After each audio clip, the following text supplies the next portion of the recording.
성령 강림 주일입니다.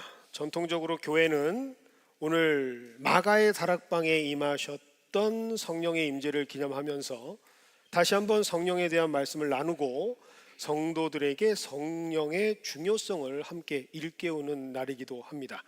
그래서 오늘도 저희는 성령의 강림을 지키면서 성령에 대해서 함께 말씀을 나누는 시간을 갖기 원합니다. 특별히 오늘 우리는 사도행전 19장의 말씀을 통해서 성령에 대해 나누려고 합니다. 보통 성령에 대해서 말씀을 찾게 되면 사도행전 앞부분에 마가의 다락방, 성령이 임했던 사건을 가지고 함께 나누게 되는데 오늘은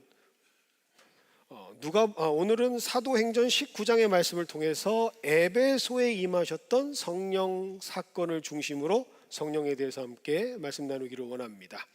이를 위해서 먼저 우리가 말씀을 좀 더 이해하기 위해서 선행해야 할 것을 여러분께 좀 부탁을 드리면 우리의 고정관념을 좀 먼저 걷어내기를 소망합니다.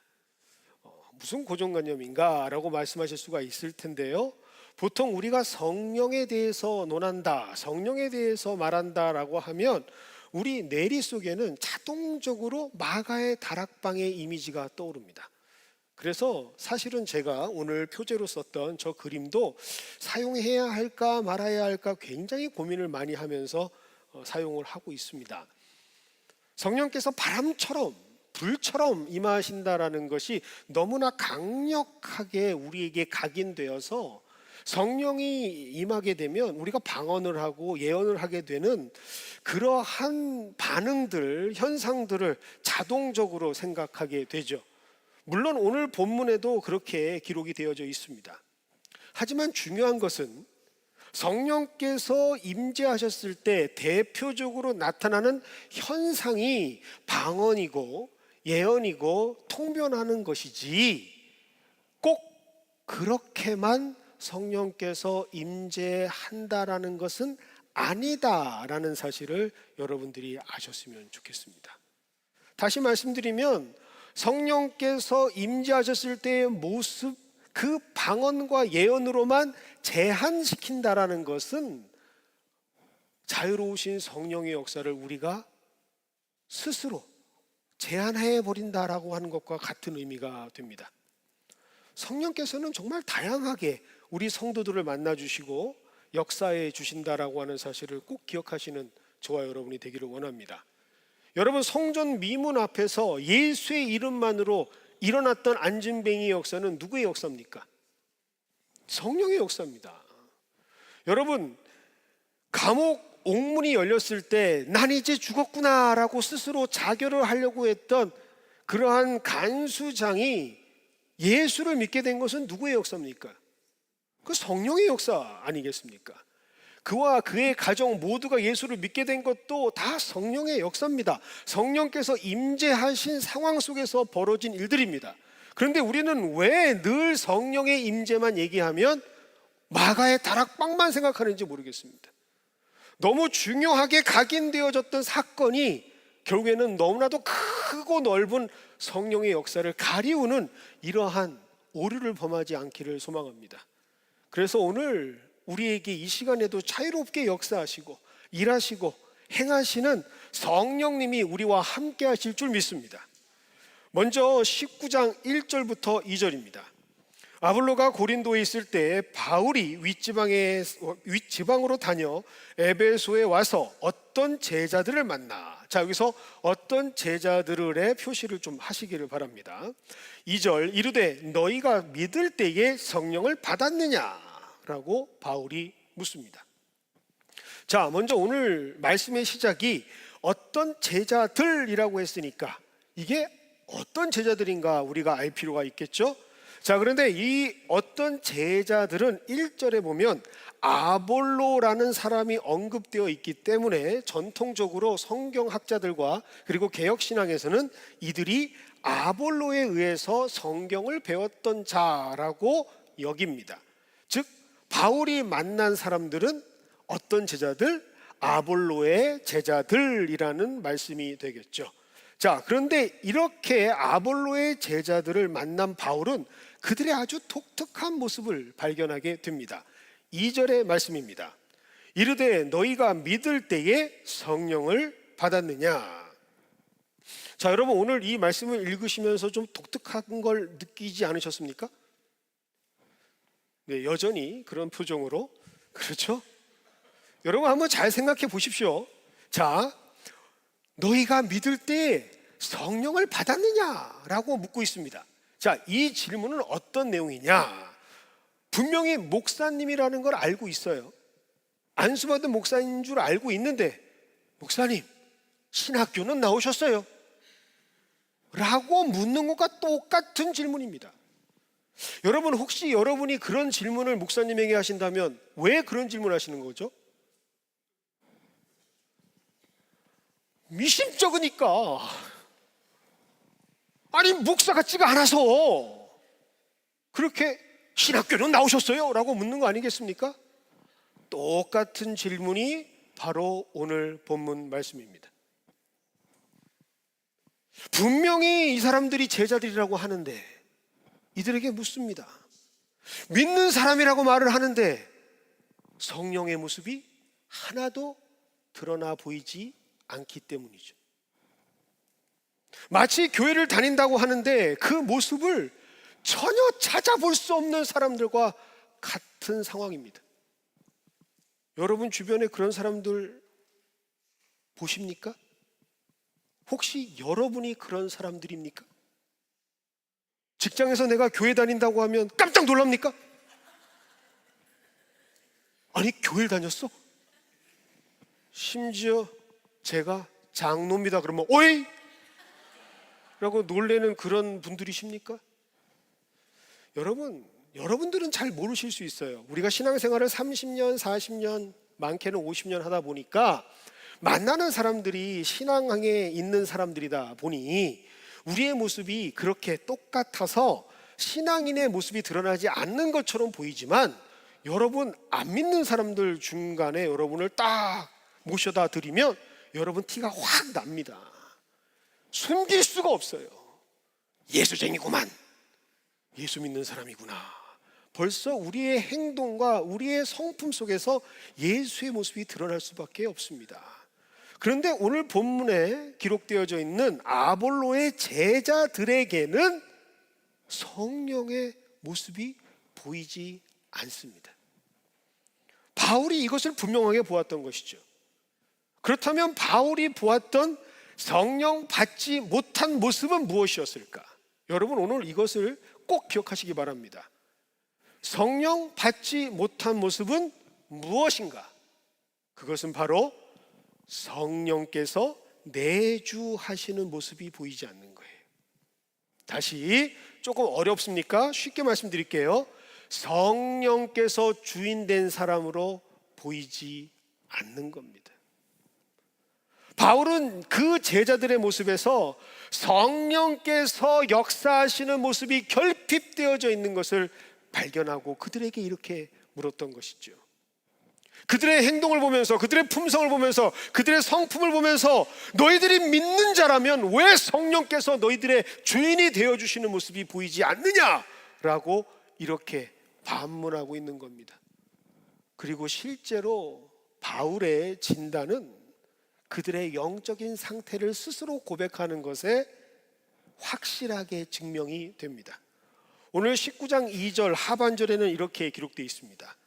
우리는 성령의 계심도 듣지 못하였노라. 이 사람들이 얘기하는 그 원어 그대로 얘기해 볼까요? 성령이요? 그런 게 있었나요? 라고 말하는 겁니다. 제자들의 황당했던 그 상황을, 그 말투를 그대로 성경 본문이 기록하고 있는 거죠.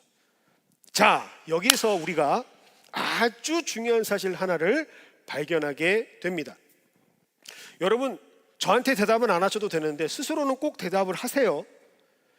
믿는 것과 성령 받는 것이 별개의 것입니까? 네, 이럴 줄 알았어요. 다시 한번, 믿는 것과 성령을 받는 것이 다른 일입니까? 눈치껏 하시는 것 같아요. 근데 여러분, 이게 굉장히 중요해요.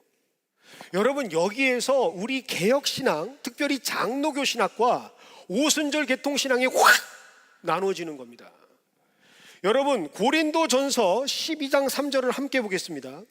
그러므로 내가 너희에게 알게 하노니 하나님의 영으로 말하는 자는 누구든지 예수를 저주할 자라 하지 않고 또 성령으로 아니하고는 누구든지 예수를 주시라 할 수 없느니라. 여러분이 지금 예수님을 나의 구주라고 고백하신다면 그것은 누구의 은혜죠? 성령의 은혜인 겁니다. 여러분이 예수님을 나의 구주십니다 라고 고백했다면 그렇게 고백하게 하시는 이는 누구시죠? 성령이란 뜻입니다. 그러면 성령의 임재를 내가 받은 거죠. 성령 없이는 그 누구도 예수님을 주로 고백할 수가 없습니다. 그런데 많은 신앙인들이 의외로 믿음과 성령을 따로 생각합니다. 그렇게 생각하는 분들이 여럿 있습니다. 어떻게 생각하는가 제가 대신 말씀드릴까요?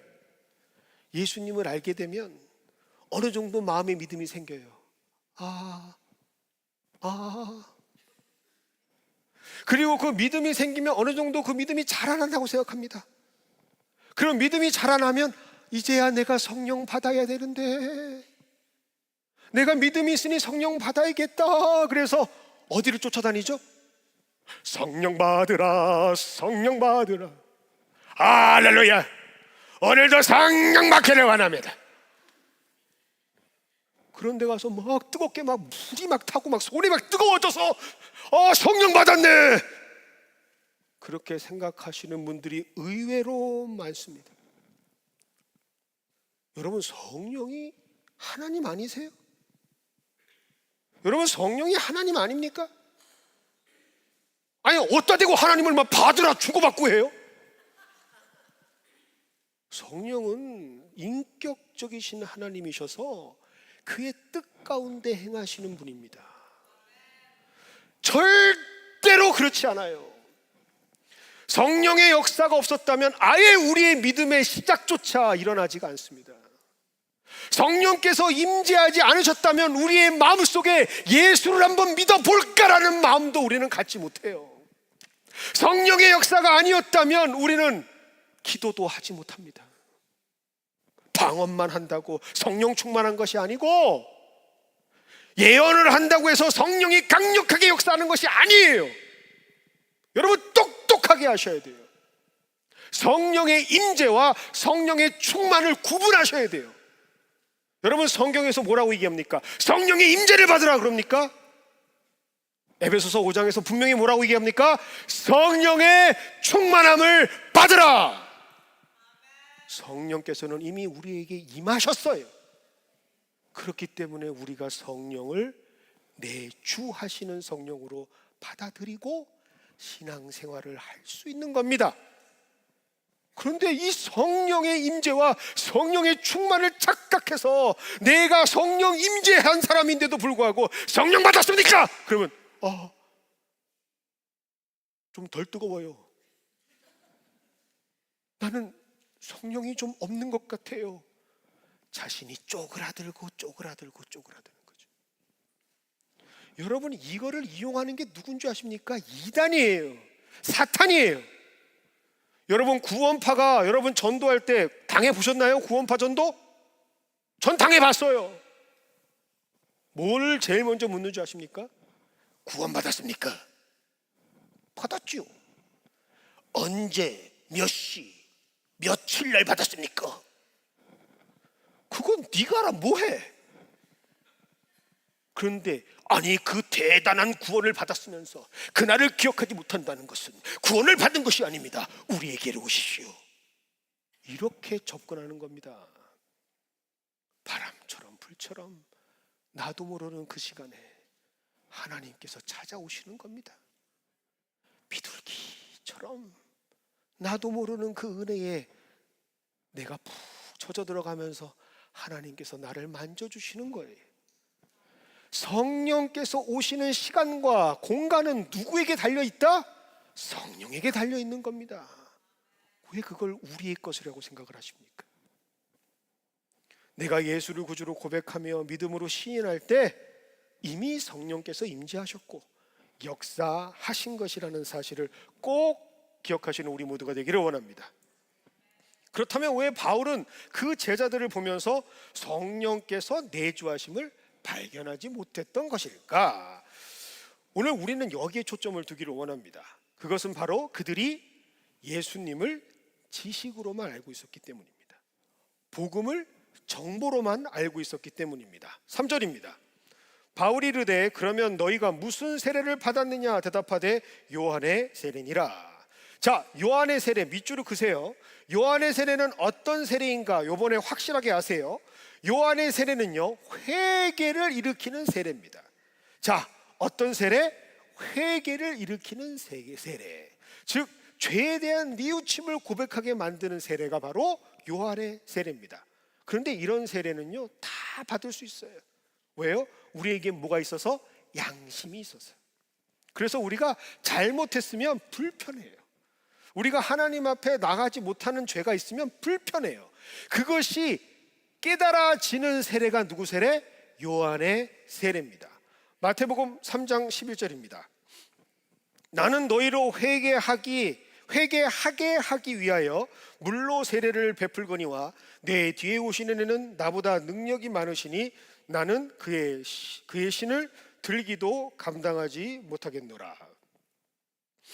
자신이 주는 물 세례는 무엇을 위한 세례? 회개를 위한 세례. 그러면 예수 그리스도께서 오셔서 주시는 세례는 무슨 세례? 영원히 죽을 죄로부터 완전히 끊어지고 예수 그리스도와 연합되어서 하나님의 사람으로 다시 일어날 수 있는 구원의 세례를 주시는 분이 누구라고요? 성령 세례를 받는 예수의 세례라고 말씀하시는 겁니다. 그래서 우리가 교회에서 세례를 받을 때 주 예수 그리스도를 믿는 누구요 라고 말하는 거 아닙니까? 이제는 죄로부터의 단절, 하나님의 사람으로서의 회복이 되는 것을 예수의 세례라고 얘기합니다. 그런데 안타깝게도 이 제자들은 요한의 세례만 알고 있었다라는 것이죠. 사실 분명히 세례 요한은 이야기합니다. 영적인 세례가 무엇인지 말했습니다. 그런데 그들은 이 영적인 메시지를 듣지 못하고 신학적인 학문적인 정보로만 이해했던 것이죠. 지식으로만 복음을 받았던 겁니다. 그러니 예수를 알긴 알았으나 전인격적으로 믿지 못했던, 지식으로 예수를 알았던 불완전한 제자들이었던 거죠. 바울은 이러한 이들의 모습을 정확하게 지적하고 있습니다. 그러면서 이들의 스승을 보면서 그것이 무엇인지를 더 아주 자세하게 설명하고 있습니다. 사도행전 18장에는 아볼로에 대해서 이렇게 기록하고 있습니다. 함께 보겠습니다. 사도행전 18장 24절 25절입니다. 알렉산드리아에서 난 아볼로라 하는 유대인이 에베소에 이르니 이 사람은 언변이 좋고 성경에 능통한 자라. 자, 첫 번째, 언변이 좋고 성경에 능통한 자라. 25절, 그가 일찍이 주의 도를 배워 열심으로 예수에 관한 것을 자세히 말하나, 자, 잘 들으세요. 말하나, 그리고 가르치나 요한의 세례만 알따름이라. 이게 무슨 말이죠? 참으로 훌륭한 사람 맞습니다. 그런데 결정적인 단점이 있다는 사실이죠. 성경 어디에도 아볼로가 예수를 믿었다라고 하는 기록이 없습니다. 아볼로가 성령을 받았다라는 기록이 없습니다. 지식으로만 예수를 알고 있었고 정보로만 예수를 알고 있어서 현란한 말솜씨로 사람들에겐 전할 수 있었으나 그에게는 무엇이 없어요? 성령의 역사가 없습니다. 이것을 정확하게 꿰뚫고 있는 사람이 누구였을까요? 성령을 체험하고 내주하시는 성령과 함께하는 영안이 열려있는 브리스길라와 아굴라는 보고 있었습니다. 그래서 26절에 이렇게 기록하고 있습니다. 그가 회당에서 담대히 말하기 시작하거늘 브리스길라와 아굴라가 듣고 데려다가 하나님의 도를 더 정확하게 풀어 이르니라. 담대히 얘기해서 예수를 아는 것처럼 얘기하지만 그 말에 역사가 없고 그 말에 힘이 없으니 성령을 받은 자들이 그를 가르칠 수밖에 없었던 겁니다. 아볼로그는 예수에 대해서 너무 잘 알고 있었으나, 해박한 지식은 갖고 있었으나, 타고난 언변으로 잘 전할 수는 있었으나, 그저 예수는 역사의 인물 중에 한 명이었고 그의 삶 가운데에 구주는 되지 못했다라는 사실, 그를 대신해서 십자가에서 죽으신 예수 그리스도를 고백하지는 못했기에 그는 그의 말에 힘이 있어 보이나 능력이 없었음을 성령의 사람들은 보았던 것이죠. 여러분, 성령 하나님께서는 우리에게 말씀하십니다. 우리 다 함께 사도행전 1장 8절을 한 목소리로 함께 봉독해 보겠습니다. 시작. 오직 성령이 너희에게 임하시면 너희가 권능을 받고 예루살렘과 온 유대와 사마리아와 땅끝까지 이르러 내 증인이 되리라. 아멘. 믿음의 사람, 성령의 사람에게는 무엇이 있다고요? 권능이 있습니다. 여러분께서 성령의 임재함을 받으면 여러분 삶 가운데 무엇이 주어진다고요? 권능이 주어지는 거예요. 그 권능으로 우리의 삶을, 복음을 전하는 증인으로서 살아가게 되는 것, 그것이 바로 성령 임재를 받은 사람의 삶의 모습이라는 것을 꼭 깨닫는 저와 여러분이 되기를 원합니다. 그런데 안타깝게도 아볼로에게는 그러한 모습이 보이지 않았던 것이죠. 그런데 너무나 안타까운 것은 이런 아볼로와 같은 모습으로 살아가는 성도들이 꽤나 많습니다. 예수님에 대해서 너무나 잘 알죠. 요즘 예수님 모르는 분들이 어디 있나요? 특별히 이제 예수님을 믿는 5대째 자녀들까지 나오는 시대가 됐습니다. 벌써 한국교회 역사가 200년이 넘어가지 않습니까? 예수님을 모르는 사람은 거의 없습니다. 그런데 문제는 뭔가요? 예수님을 아는 것으로 신앙생활을 하다 보니 자신의 노력으로 신앙생활을 합니다.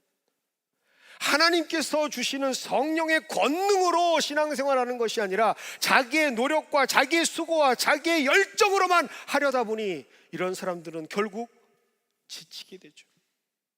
번아웃, 신앙생활하다가 사람에게 번아웃, 관계의 번아웃, 여러 가지 상황 속에서 그저 주저앉고 말아버립니다. 왜요? 성령의 권능을 받아본 적이 없기 때문이죠. 꼭 기억하시기 바랍니다. 이러한 자리에 계시는 분들에게는 어떠한 능력도 이루어지지 않습니다. 단 한 줄기의 하나님의 권능의 손길도 허락되지가 않습니다. 오직 성령의 임재가 회복되어야만이 새롭게 믿음을 가지고 역사를 시작할 수 있다는 사실을 꼭 기억하시는 오늘 이 시간 되기를 원합니다. 이것을 너무나도 잘 알고 있었던 성령님께서 그래서 누구와 그렇게 예수에 대해 정보만 알고 있었던 불완전했던 제자들과 성령의 임재하심 속에 성령의 역사를 체험하고 있었던 바울을 만나게 하시는 거죠. 그게 바로 에베소에서 있었던 성령의 역사입니다. 성령의 임재 없이는 진정한 하나님의 권능의 힘을 얻을 수 없고, 성령의 임재 없이는 참된 믿음의 고백을 얻을 수 없고, 믿음의 고백 없이는 하나님의 마음을 전혀 알 수 없는 공허한 삶을 살아가는 사람이 될 수밖에 없음을 하나님께서는 분명하게 알고 계셨기에 그들이 그렇게 불완전한 제자로만 두는 것이 아니라 완전한 하나님의 성령의 임재함으로 새롭게 소생하기 위해 성령의 사람들을 붙여주셨던 것이죠. 여러분, 누구나 스스로 자신이 예수를 믿는다라고 믿을 수 있습니다. 좀 말이 오묘한가요? 다시 한번 제가 설명해 드릴게요. 우리 인간은 나 스스로도 내가 예수를 믿는다라고 스스로 착각할 수 있도록 만드는 존재입니다. 실제로는 예수를 믿지 않으면서 말입니다. 내가 나를 속일 수 있는 존재가 바로 인간입니다. 그런데 아무리 나를 스스로 속일 수 있어도 누구는 속일 수 없을까요? 하나님 한 분은 절대로 속일 수가 없습니다. 예수님을 믿는 것은 나로부터 시작되는 게 아니기 때문이죠. 여러분 잘 들으세요. 내가 예수를 믿게 된 것은 내 의로 시작된 것이 아니라, 내 노력으로 시작된 것이 아니라, 무엇 때문에? 하나님의 은혜 때문에 시작된 것이라는 사실을 꼭 믿으시는 저와 여러분이 되기를 원합니다. 그래서 내가 진짜 하나님의 사람이 되기 위해서는 성령께서 임재하시는, 성령께서 권능을 주시는 그 은혜를 받아야만 우리가 새롭게 시작할 수 있게 됩니다. 그래야 우리 삶 가운데 예수의 증인이 되고, 만약 진정 내가 예수를 믿는 사람이 된다면 성령의 임재하심을 내가 누리면서 살아갈 수밖에 없는 사람이 됩니다. 갈라디아서 5장 22절부터 25절을 이렇게 말씀하고 있습니다. 오직 성령의 열매는 사랑과 희락과 화평과 오래 참음과 자비와 양성과 충성과 온유와 절제니 이 같은 것을 금지할 법이 없느니라. 그리스도 예수의 사람들은 육체와 함께 그 정욕과 탐심을 어디에? 십자가에 못 박았느니라. 만일 우리가 성령으로 살면 또한 성령으로 행할지니라. 아멘. 믿음의 사람은 성령의 사람입니다. 성령의 사람은 그리스도와 함께 연합하여서 그 정욕과 탐심을 이미 십자가에 못 박고 내주하시는 성령의 뜻대로 살아가는 사람들, 성령께서 움직이는 삶을 살아가는 사람들을 뜻합니다. 바로 그것이 우리가 증언해야 할 삶이고 증거해야 될 삶이라는 사실을 꼭 기억하시는 저와 여러분이 되기를 소망합니다. 그래서 오늘 우리에게는 무엇이 필요하다? 성령이 필요합니다. 이 성령이 있어야만 우리가 하나님의 사람이 될 수 있기 때문입니다. 만약 우리 모두가 이 성령이 없으면 저나 여러분이나 예수님을 은 30에 팔 수 있는 사람들입니다. 성령이 없으면 저나 여러분이나 하나님 앞에 내가 원하는 거 붙잡고 하나님을 원망할 수 있는, 충분히 그럴 수 있는 사람들입니다. 오직 성령에 사로잡힐 때만이 우리는 진짜 하나님의 자녀들로 살아갈 수가 있게 되는 것이죠. 에베소서 1장 17절에 이렇게 말합니다. 우리 주 예수 그리스도의 하나님 영광의 아버지께서 지혜와 계시의 영을 우리에게 너희에게 주사 하나님을 알게 하시고. 여러분, 우리가 성령을 받아야 하는 이유, 마지막입니다. 우리가 성령을 꼭 가져야 하는 이유, 성령께서 임재하셔야만 하는 이유는 무엇인가? 하나님을 그래야만 우리가 알 수 있기 때문입니다. 여러분, 저는 성경에서 이것이 가장 잘 드러나 있는 것이 달란트를 맡은 자의 비유라고 생각을 합니다. 마태복음 25장에 기록되어 있는 달란트를 맡은 자의 비유, 다 알고 계시죠?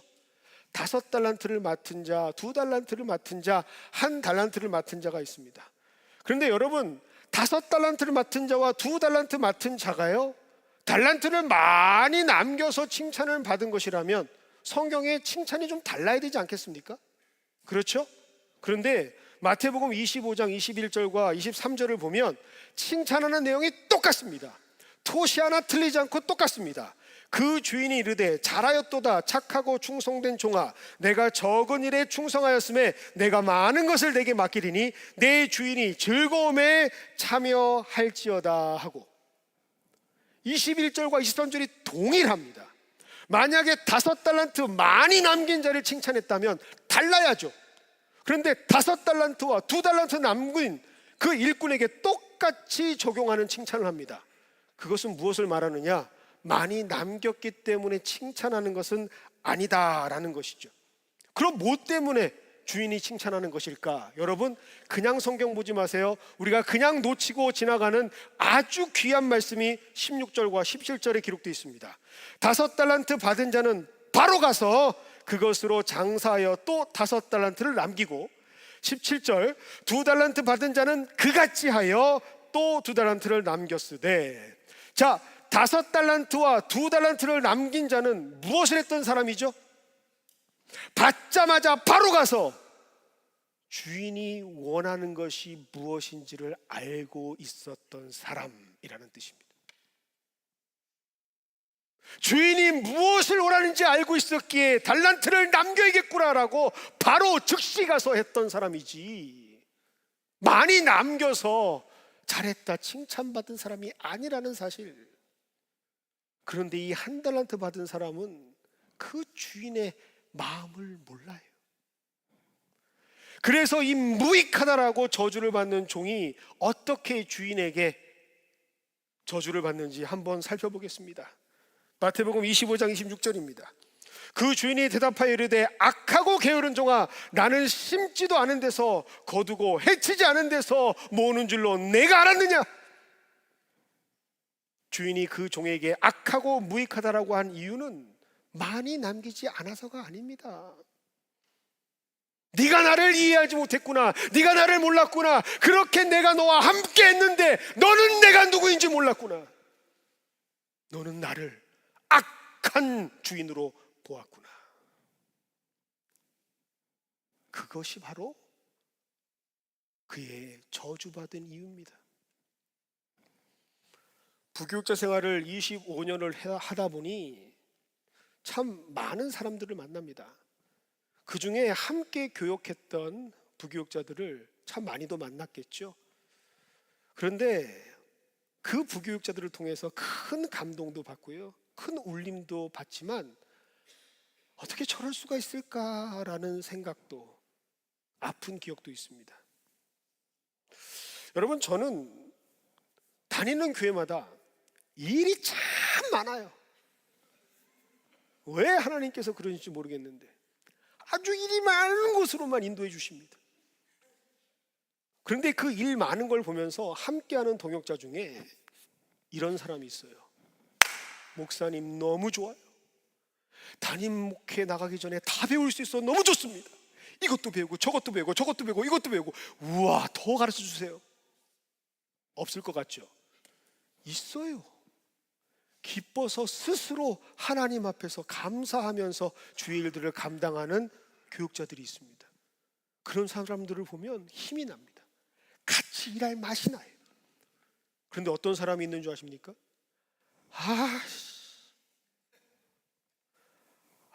사례는 조금 주면서 제가 더 심한 말을 안 할게요. 가슴팍에다가 사직서를 꽂아두고 늘 컴퓨터를 검색할 때는 청빙 광고, 청빙 광고, 청빙 광고. 제가 한번 물어봤어요. 아니, 그렇게 좋은 교회가 어떤 교회예요? 일은 짧고 사례는 많은 교회예요. 여러분, 진짜 성령의 사람이 누구죠? 여러분, 진짜 하나님의 사람이 누구죠? 여러분, 성령이라는 거 복잡하게 생각하지 마십시오. 성령이라는 거 간단합니다. 하나님의 뜻을 알게 되는 것, 하나님께서 무엇을 원하시고 우리 삶 가운데에 무엇을 행하시는지를 직접 보면서 삶으로 증언하게 되어지는 그 힘, 그 주체가 되어지는 원천의 힘이 바로 성령이라는 사실을 꼭 깨닫는 저와 여러분이 되기를 원합니다. 오늘 에베소서는 이렇게 말합니다. 너희의 마음의 눈을 밝히사 그의 부르심의 소망이 무엇이며 성도 안에서 그 기업의 영광의 풍성함이 무엇인지를 알게 하시는 능력의 주가 바로 우리 성령님이라는 사실을 말입니다. 그 성령님이 우리 모두에게 찾아오시는 이 주일 되기를 원합니다.